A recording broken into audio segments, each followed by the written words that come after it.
Praise Lord. നിങ്ങളെ എല്ലാവരെയും blessed മോർണിംഗിലേക്ക് യേശുക്രിസ്തുവിൻ്റെ നാമത്തിൽ സ്വാഗതം ചെയ്യുന്നു.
പ്രിയരെ, അനുഗ്രഹിക്കപ്പെട്ട ഒരു പ്രഭാതം കൂടെ നമ്മുടെ ജീവിതത്തിൽ അനുവദിച്ച് തന്ന വലിയവനായ ദൈവത്തിന് നന്ദി പറയാം. പ്രിയരെ, എത്ര പറയും, ഞാൻ നിന്നതല്ല, എൻ്റെ ദൈവം എന്നെ നിർത്തിയതാണ്.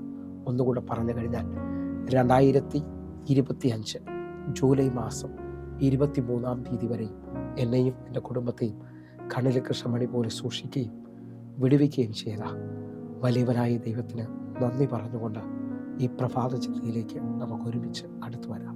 ശത്രു നിന്റെ മേൽ കൊണ്ടുവച്ചിരിക്കുന്ന ഭാരങ്ങളെ നീക്കുന്ന ദൈവം. പ്രിയരെ, പ്രാരംഭവാക്യത്തിലേക്ക് വിശുദ്ധ മത്തായി എഴുതിയ സുവിശേഷം 11-ാം അധ്യായം അതിൻ്റെ 28-ാമത്തെ വാക്യം. അധ്വാനിക്കുന്നവരും ഭാരം ചുമക്കുന്നവരും ആയുള്ളവരെ എല്ലാവരും എൻ്റെ അടുക്കൽ വരുവിൻ, ഞാൻ നിങ്ങളെ ആശ്വസിപ്പിക്കും. പ്രിയരെ, ഈ പ്രഭാതത്തിൽ ദൈവം നമ്മോട് ഇടപെട്ട അനുഗ്രഹിക്കപ്പെട്ട വചനത്തിനായി നമുക്ക് ഒരുമിച്ച് ചേർന്ന് ദൈവത്തിന് നന്ദി പറയാം. എൻ്റെ കൂടെ ചേർന്നുകൊണ്ട് ഈ പ്രഭാതത്തിൽ വിശ്വസിക്കുന്നവർ ഈ വചന ശബ്ദത്തെ ഏറ്റെടുക്കുവാൻ തയ്യാറാകണം. ഈ വാക്യത്തിനകത്ത് വ്യക്തമായി ദൈവം നമ്മോട് പറയുകയാണ്, അധ്വാനിക്കുന്നവരും ഭാരം ചുമക്കുന്നവരുമായുള്ളവരെ എൻ്റെ അടുക്കൽ വരുവിൻ, ഞാൻ നിങ്ങളെ ആശ്വസിപ്പിക്കും. വചനം നിങ്ങൾ ശ്രദ്ധിച്ചു നോക്കി. ദൈനംദിന ജീവിതത്തിൽ അധ്വാനിച്ച് കഷ്ടപ്പെടുന്നവരുണ്ടാകാം. എന്നാൽ അടുത്ത പദം നിങ്ങൾ ശ്രദ്ധിച്ചാൽ ഭാരം ചുമക്കുന്നവരും ആയുള്ളവരെ. നിങ്ങൾ ശ്രദ്ധിച്ചു നോക്കിയേ, അവിടെ വ്യക്തമായി എഴുതിയിരിക്കുകയാണ് ഭാരം ചുമക്കുന്നവർ. ഈ പ്രഭാതത്തിൽ ദൈവം എന്നോട് പറഞ്ഞു, ശത്രു നിന്റെ മേളിൽ വലിയ ഭാരങ്ങൾ കൊണ്ടുവച്ചിട്ടുണ്ടെങ്കിൽ അതിനെ യേശുവിനെ നീക്കാൻ കഴിയും. ഒറ്റ കാര്യമാണ് അതിനകത്തുള്ളത്, നാം ദൈവത്തോട് അടുക്കുക എന്നുള്ളതാണ്. നാം ദൈവത്തോട് പറ്റി നിൽക്കാൻ കഴിയുമെങ്കിൽ 91-ാം സങ്കീർത്തനം 14-ാമത്തെ വാക്യം പറയുന്നു, അവൻ എന്നോട് പറ്റിയിരിക്കാൻ ഞാൻ അവനെ വിടുവിക്കും.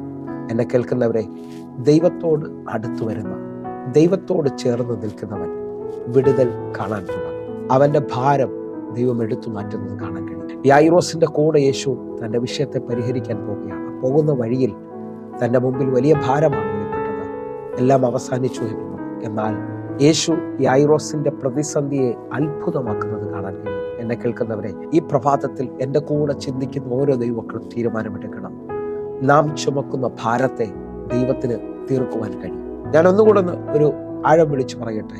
ജീവിതത്തിനകത്ത് കടഭാരമാണ് മുമ്പോട്ട് പോകാൻ പറ്റാത്ത അനുഭവമാണ്. ജീവിതത്തിനകത്ത് മറ്റുള്ളവർക്ക് വേണ്ടി ജീവിച്ച് ലോണും കടബാധ്യതയിലുമായി ജീവിതം ഇനി മുമ്പോട്ട് പോകത്തില്ലെന്ന് പറയുന്ന നിലയിൽ കടം വന്ന് ഭാരപ്പെടുന്നവരെ ഞാൻ കണ്ടിട്ടുണ്ട്. ജോലി നഷ്ടപ്പെട്ട് ഭാരപ്പെടുന്നവരെ ഞാൻ കണ്ടിട്ടുണ്ട്. കുടുംബ ജീവിതം തകർന്ന് ഭാരപ്പെടുന്നവരെ ഞാൻ കണ്ടിട്ടുണ്ട്. ലോകപ്രകാരമുള്ളവർ മുമ്പോട്ട് പോകാൻ കഴിയാത്ത രീതിയിൽ ഇങ്ങനെ ഭാരം വന്നാൽ അവര് ജീവിതം അവസാനിപ്പിക്കാനാണ് നോക്കുന്നത്. പക്ഷേ യേശുവിൽ വിശ്വസിക്കുന്നവൻ തിരിച്ചറിയേണ്ടത് 55-ാം സങ്കീർത്തനം 22-ാമത്തെ വാക്യമാണ്. നിന്റെ ഭാരം യഹോവയുടെ മേൽ വെച്ചുകൊള്ളുക, അവൻ നിന്നെ പുലർത്തുമെന്നുള്ളതാണ്. എന്നെ കേൾക്കുന്നവരെ, ഈ പ്രഭാതത്തിൽ അനാവശ്യമായി ചുമക്കുന്ന ഭാരങ്ങൾ, ജീവിതത്തിനകത്ത് ഒരിക്കലും മാറത്തില്ലെന്ന് പറയുന്ന രോഗം, ജീവിതത്തിൽ ഒരിക്കലും മാറത്തില്ലെന്ന് പറയുന്ന കടഭാരം, ജീവിതത്തിൽ ഒരിക്കലും മാറത്തില്ലെന്ന് പറയുന്ന കുടുംബ പ്രശ്നം, തലമുറ വിഷയങ്ങൾ, ഒത്തിരി പ്രതിസന്ധികൾ അനുഭവിക്കുന്നവരുണ്ട്. ആ നിലയിൽ ഭാരപ്പെടുന്നവരോട് ഞാൻ ആത്മാവിൽ വിളിച്ചു പറയുകയാണ്, ഈ പ്രഭാത തീരുമാനമെടുത്താട്ടെ. എൻ്റെ കർത്താവ് എന്നെ സൗഖ്യമാക്കും, എൻ്റെ കർത്താവ് എന്നെ വിടുവിക്കും. എനിക്ക് പകരക്കാരനായിട്ടാണ് കർത്താവ് കാൽവരി ക്രൂശിൽ എൻ്റെ പാപത്തെയും രോഗത്തെയും ശാപത്തെയും ചുമന്നത് എന്ന് വിശ്വസിക്കുന്നവരുണ്ടെങ്കിൽ ഈ പ്രഭാതത്തിൽ വിശ്വസിക്കണം. കർത്താവെ, ഞാൻ അങ്ങയുടെ അടിപ്പണരാനുള്ള സൗഖ്യം വിശ്വസിക്കുന്നു. അങ്ങ് എനിക്ക് വേണ്ടിയാണ് കാൽവരി ക്രൂശിൽ പാടുപെട്ടതെന്ന് ഞാൻ വിശ്വസിക്കുന്നു. അങ്ങനെ വിശ്വസിക്കുന്നവരുണ്ടെങ്കിൽ ഈ സമയത്ത് ഇപ്പോൾ തന്നെ കർത്താവിൻ്റെ അടുക്കിലേക്ക് വരാൻ തയ്യാറാകണം. നിങ്ങൾ ശ്രദ്ധിച്ചു നോക്കണം. ഇതാ 2 സഹോദരിമാരെ ലൂക്കോസിന്റെ സുവിശേഷം 10-ാം അധ്യായത്തിൽ നമ്മൾ കാണുന്നു. മാർത്തയും മറിയും. മാർത്ത യേശുവിനെ വീട്ടിൽ കൈക്കൊണ്ടു. എന്നാൽ മറിയ വന്ന് ആ പാദപീഠത്തിൽ ആശ്രയിക്കുകയാണ്. പാദപീഠത്തിൽ ഇരിക്കുന്ന മറിയ ആശ്വാസം കണ്ടെത്തുകയാണ്. എന്നാൽ മാർത്തയെ നിങ്ങൾ നോക്കണം. മാർത്ത പലതിനെ ചൊല്ലി വിചാരപ്പെട്ടും മനം കലങ്ങി ഭാരപ്പെടുകയാണ്. യേശു മാർത്തയോട് പറയുകയാണ്, ഒന്നേ വേണ്ടൂ, ആ നല്ല അംശം തിരഞ്ഞെടുക്കുക, എൻ്റെ പാദപീഠത്തിൽ ഇരിക്കുക. ഈ പ്രഭാതത്തിൽ നിങ്ങളെ തന്നെ ഒന്ന് ശോധന ചെയ്യുവാൻ തയ്യാറാകണം. നിങ്ങൾ ചുമക്കുന്ന ഭാരം അത് ലഘുവാണോ, അതോ ചുമക്കാൻ കഴിയാത്ത ഭാരമാണ്, മുമ്പോട്ട് പോകാൻ കഴിയാത്ത അനുഭവമാണ്? നമ്മൾ ജീവിതത്തിനകത്ത് ചുമക്കാൻ കഴിയാത്ത ഭാരങ്ങൾ ചുമക്കുന്നുണ്ടെങ്കിൽ നമ്മുടെ സ്പീഡ് കുറയുന്നത് കാണാൻ പറ്റും. നമ്മുടെ ജീവിതത്തിനകത്ത് നമ്മൾ ഉദ്ദേശിക്കുന്ന സ്ഥലങ്ങളിൽ ഉദ്ദേശിക്കുന്ന കാര്യങ്ങൾ സാധിക്കാൻ കഴിയാത്ത അനുഭവങ്ങളിലേക്ക് വരുന്നത് കാണാൻ പറ്റും. കാരണം എന്താണെന്നറിയാമോ? നിങ്ങൾ ചുമക്കുന്ന ഭാരത്തിന്റെ അനുഭവമാണ്. ഹല്ലേലൂയ. ചിലവരുടെ വാക്കുകൾ നമ്മെ ഭാരപ്പെടുത്താം. ഹല്ലേലൂയ. ഏലിയാവിനെ ചൂരച്ചെടിയുടെ കീഴ്വരെയും എത്തിക്കുകയും താന് കേട്ട വാക്കുകളിൽ ഭയപ്പെട്ട് ഇനി മരിച്ചാൽ മതിയെന്ന് കർത്താവിനോട് പറയുകയും ചെയ്തത് താൻ കേട്ട വാക്കുകളിൽ വെളിപ്പെട്ട ഭാരമാണ്. എന്നെ കേൾക്കുന്നവരെ, നിങ്ങളുടെ ജീവിതത്തിനകത്ത് ഇന്ന് പല മേഖലകളിൽ നിങ്ങൾ ഭാരപ്പെടുന്നുണ്ടാകാം. നിങ്ങൾ ഇന്ന് പല മേഖലകളിൽ ഇനി എങ്ങനെയെന്നുള്ള ചോദ്യങ്ങളായിരിക്കും നിൽക്കുന്നത്. നിങ്ങൾ വിശ്വസിക്കുന്നവരാണെങ്കിൽ ഇപ്പോൾ തന്നെ നിങ്ങളുടെ ജീവിതത്തിനകത്ത് അത്ഭുതങ്ങൾ സംഭവിക്കാൻ പോവുകയാണ്.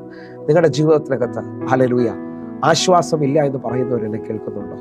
ഇപ്പോൾ തന്നെ ഒന്ന് കണ്ണുകൾ അടയ്ക്കാൻ തയ്യാറാകണം. ഹല്ലേലൂയ. പത്രോസിനോട് ചോദിച്ചാൽ പത്രോസ് പറയും, അവൻ നിങ്ങൾക്കായി കരുതുന്നവനാകിയാൽ നിങ്ങളുടെ സകല ചിന്താകുലവും അവൻ്റെ മേലിലേക്ക് ഇട്ടുകൊള്ളുവിൻ. ഒന്ന് ആത്മാവിൽ പ്രാർത്ഥിക്കാൻ എത്രവർ തയ്യാറാകും? ഞാൻ ഒന്നുകൂടെ നിങ്ങളോട് ആത്മാവിൽ ആവശ്യപ്പെടുകയാണ്. നിങ്ങൾ ചുമക്കുന്ന ആ ഭാരം ദൈവത്തിൽ നിന്ന് വന്നതാണോ, അതോ ശത്രു നിങ്ങളുടെ മേളിൽ വെച്ചിരിക്കുന്നതാണോ? യെശയ്യാവ് 10-ാം അധ്യായം അതിന്റെ 27-ാമത്തെ വാക്യം പറയുന്നു, അന്നാളിൽ അവന്റെ ചുമട് നിന്റെ തോളിൽ നിന്ന്, അവന്റെ നുകം നിന്റെ കഴുത്തിൽ നിന്നും നീങ്ങിപ്പോകും. പുഷ്ടി നിമിത്തം നുകം തകർന്നു പോകും. എന്നെ കേൾക്കുന്നവരെ, ശത്രു നിന്റെ തോളിൽ വെച്ചിരിക്കുന്ന നുകങ്ങളെ, ശത്രു നിന്റെ തോളിൽ വെച്ചിരിക്കുന്ന ഭാരങ്ങളെ ഈ പ്രഭാതത്തിൽ ഇറക്കി വെക്കാൻ കഴിയും. ഹല്ലേലൂയ. നാളുകളായി ചുമന്നുകൊണ്ടിരിക്കുന്നതിനെ ഒന്ന് കർത്താവിന്റെ കയ്യിലേക്ക് ഏൽപ്പിക്കാൻ പറ്റുമെങ്കിൽ ഇപ്പോൾ രോഗസൗഖ്യം നിങ്ങളെ അവകാശമാകും. ഇപ്പോൾ നിങ്ങളുടെ ജീവിതത്തിനകത്ത് വഴികൾ തുറക്കും. ഒന്ന് കണ്ണുകൾ നടക്കാം, പ്രാർത്ഥിക്കാം. എന്നെ കേൾക്കുന്നവരെ, ഓരോ ദിവസവും ദൈവം നടത്തുന്ന അത്ഭുതങ്ങൾ കേൾക്കുന്ന ആളാണ്. ആ നിലയിൽ വിശ്വസിക്കാമെങ്കിൽ ഈ പ്രഭാതം നിങ്ങളുടെ ഭാരം മാറിയെന്നുള്ളത് നിങ്ങൾ കേൾക്കാൻ പോകും. ഈ പ്രഭാതം നിങ്ങളുടെ അത്ഭുതത്തിന്റെ പ്രഭാതമാകുകയാണ്. കണ്ണുകൾ നടക്കാം, നമുക്ക് ഒരുമിച്ച് പ്രാർത്ഥിക്കാം. എൻ്റെ കൂടെ പ്രാർത്ഥിക്കണമേ. ഞങ്ങളെ സ്നേഹിക്കുന്ന ഞങ്ങളുടെ നല്ല കർത്താവേ, ഈ പ്രഭാതത്തിൽ എന്നെ കാണുന്ന എന്നെ കേൾക്കുന്ന ഓരോ മക്കൾക്കുമായി ഞാൻ പ്രാർത്ഥിക്കുന്നു. ഇവർ അനുഭവിക്കുന്ന ഭാരങ്ങൾ ഇവരുടെ മേളിൽ നീങ്ങിപ്പോകട്ടെ. ഇപ്പോൾ തന്നെ ഇവർ സ്വതന്ത്രരാകട്ടെ. യേശുവിൻ്റെ നാമത്തിൽ ഇവരുടെ സ്പീഡ് വർദ്ധിക്കട്ടെ. ഇവരെ വിടുതലുകൾ വെളിപ്പെട്ട് വരട്ടെ. കർത്താവ് ഒരു അത്ഭുതം ഇവർക്ക് വേണ്ടി ചെയ്യാൻ പോകുന്നതിനായി നന്ദി. യേശുവിൻ്റെ നാമത്തിലും യേശുവിൻ്റെ രക്തത്തിലും ഞാൻ പ്രാർത്ഥിക്കുന്നു. കർത്താവിൻ്റെ കരം വെളിപ്പെടട്ടെ. കർത്താവ് അത്ഭുതങ്ങളെ ചെയ്യുന്നതിനായി സ്തോത്രം. ദൈവത്തിൻ്റെ പ്രവൃത്തി വെളിപ്പെടുന്നതിനായി നന്ദി. കർത്താവെ, ഞങ്ങൾ സമർപ്പിക്കുന്നു. ഇതൊരു വിടുതലിൻ്റെ പ്രഭാതമാണല്ലോ. ആമേൻ, ആമേൻ. ഈ പ്രഭാത സന്ദേശം നിങ്ങൾക്ക് അനുഗ്രഹമാകുന്നുവെങ്കിൽ എന്നെ കേൾക്കുന്നവരെ നമ്മുടെ യൂട്യൂബ് ചാനൽ സബ്സ്ക്രൈബ് ചെയ്യുകയും ഫേസ്ബുക്കിലേക്ക് നിങ്ങൾ ജോയിൻ ചെയ്യുകയും ചെയ്യണമെന്ന് ഓർക്കും. അതേപോലെ തന്നെ എല്ലാ ദിവസവും ഇന്ത്യൻ സമയം 6 മണിക്ക് വൈകിട്ട് നമുക്ക് സൂമിൽ ആരാധന നടക്കുന്നു. നിങ്ങളെ ക്ഷണിക്കുകയാണ്. കർത്താവ് നിങ്ങളെ അധികത്തിൽ മാനിക്കട്ടെ. God bless you. ആമേൻ.